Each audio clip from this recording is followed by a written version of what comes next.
Hello guys, good morning. So, this is Mark once again. Gusto ko lang i-share ito, how to reach your first 100 subscribers sa iyong YouTube channel. Okay? So, marami sa mga small YouTubers nahihirapan abutin yung 100 subscribers. This is for you guys. Okay? This is for you. Okay? So, kung bago ka sa aking YouTube channel, make sure na mag-subscribe ka sa aking YouTube channel para ma-update ka at i-click mo yung bell button para ma-update ka every time na meron akong ina-upload na YouTube trainings kung paano mo paramihin yung subscriber, dumami yung views at iba pa. Okay? So today, papakita ko sa iyo yung first 100 subscribers ko. This is my milestone ko to. Kasi hindi naman ako expert sa pag-YouTube.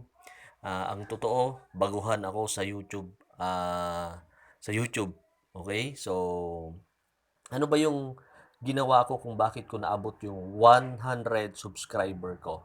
So, dapat guys, tapusin mo yung video na to kasi ituturo ko, okay, kung ano yung sikreto ko or ano yung strategy na ginawa ko at mga techniques para maabot ko yung first 100 subscriber ko. Okay? So, first, ang ginagawa ko, okay, number one, okay, mag-ready ka ng good content or original content mo. Okay? So, of course, dapat meron kang content. Okay? Yung content mo dapat medyo hindi siya bababa ng 5 minutes. Okay? Para magkaroon sila, mas mahaba yung watch time niya ng yung video mo. So, first, dapat good ang content mo. Okay? Kung kailangan mag-prepare ka para ready ka sa content mo. Okay? So, number two, ginagawa ko, pinapaganda ko yung thumbnail.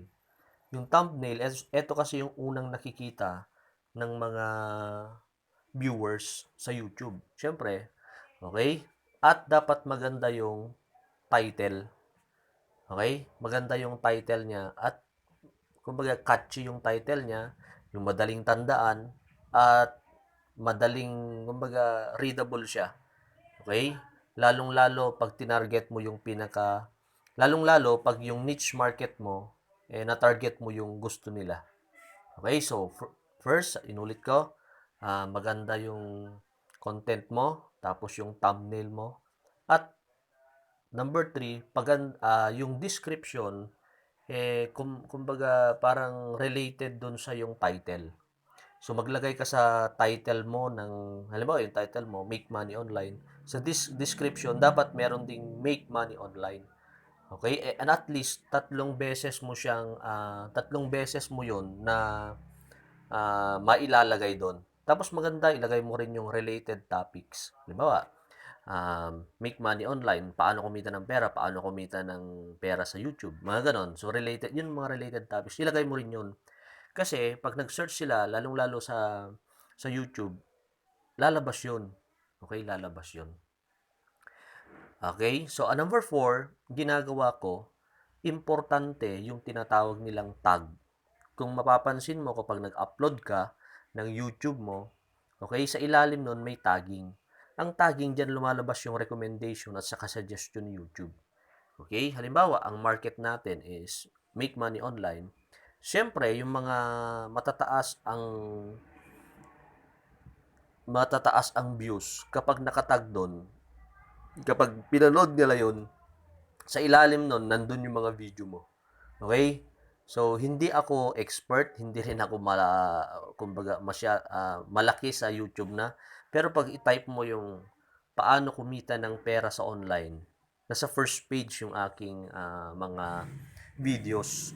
Kaya kung ako sa'yo, okay, depende kung ano yung market mo. Halimbawa, market mo sa gaming, sa makeup, sa vlog or video vlog. Depende yon. So, focus ka doon. Okay? Tapos, importante yung tagging. At, okay, mag-install kayong tinatawag, wala kasi yon, pakita ko na lang. Mag-install kayong tinatawag nating vidIQ. Yung vidIQ, isang Chrome extension na kung saan ina-analyze niya yung mga top 1 sa video at pwede mong kopyahin yung kanilang mga tagging. para tumaas din yung bid IQ score mo.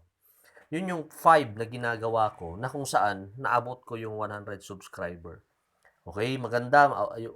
Ang target ko na ngayon is maabot yung 1,000 subscriber. At least nagawa ko na yung 100. Ngayon magagawa ko na rin yung okay, magagawa ko na rin yung 1,000. Madali na lang yun. Okay, so kung baguhan ka sa YouTube channel mo, tandaan mo yung 5 tip na yung sinabi ko sa sinabi ko. Ulitin ko para maalala mo. First, dapat gandaan mo yung content. Number 2, dapat maganda yung title mo, catchy yung title mo, at catchy rin yung thumbnail mo. Ginagamit ko sa thumbnail yung canva.com. Okay? Free naman yung application na yon or yung app na yon para mag-edit ng thumbnail.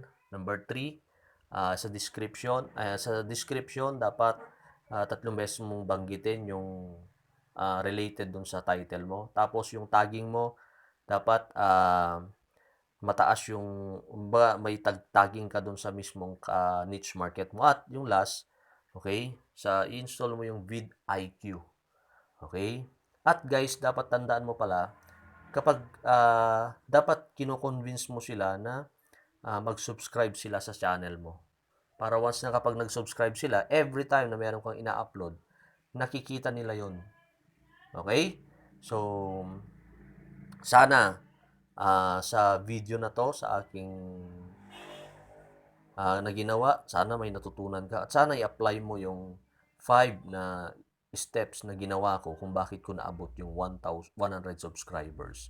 At sana please guys, tulungan nyo naman ako maabot yung 1,000 subscribers.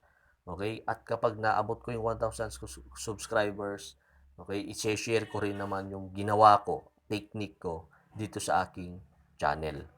So, sana guys, magtulungan tayo at sana nagustuhan nyo yung video na to. Okay? Thank you for watching.